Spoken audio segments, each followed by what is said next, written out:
ਬਿਸਮਿਲ੍ਲਾਹਿਰਰਹਿਮਾਨਿਰਰਹੀਮ।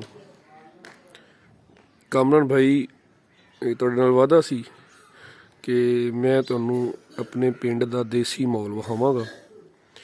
ਅਤੇ ਸੁਬਹ ਜਿਹੜਾ ਨਾ ਉਹ ਅੱਜ ਮੈਂ ਆਇਆ ਆਪਣੀ ਨਾਨੀ ਦੇ ਘਰ, ਤੁਹਾਨੂੰ ਦਿਖਾਉਣਾ ਕਿ ਕੈਸਾ ਜ਼ਬਰਦਸਤ ਵਿਊ ਹੈ। ਇਹ ਤੰਦੂਰੀ ਲੱਗੀ ਹੋਈ ਜੀ ਕੱਚੀ, ਇਹ ਵੇਖੋ ਜੀ ਜਿਹਨੂੰ ਕੱਚੀ ਕੋਠੀ ਕਹਿੰਦੇ ਨੇ, ਅੱਗ ਵਾਲੀ। ਇਹ ਚੁੱਲ੍ਹੇ ਲੱਗੇ ਹੋਏ ਨੇ, ਇਹਨੂੰ ਜਾਲਾ ਕਹਿੰਦੇ ਨੇ ਪੰਜਾਬੀ ਵਿੱਚ।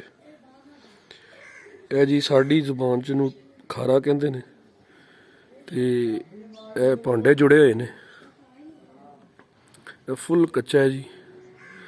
ਇਹ ਤੁਸੀਂ ਵੇਖ ਸਕਦੇ ਜੇ ਕਿ ਥੱਲੇ ਫਰਸ਼ 'ਤੇ ਗੋਬਰੀ ਫਿਰੀ ਹੋਈ ਹੈ, ਗੋਹੇ ਵਾਲੀ।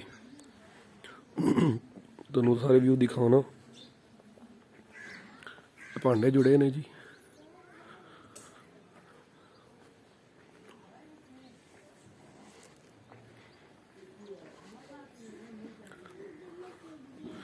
ਇਹ ਵੇਖੋ ਜੀ ਬਰਤਨ ਰੱਖਣ ਵਾਸਤੇ ਫੁੱਲ ਜਿਹੜਾ ਨਾ ਉਹ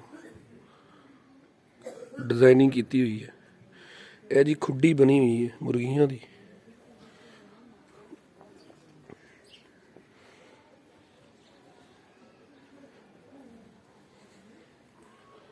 ਇਹ ਜੀ ਜਿਹਨੂੰ ਚਲਾਨੀ ਵੀ ਕਹਿੰਦੇ ਨੇ।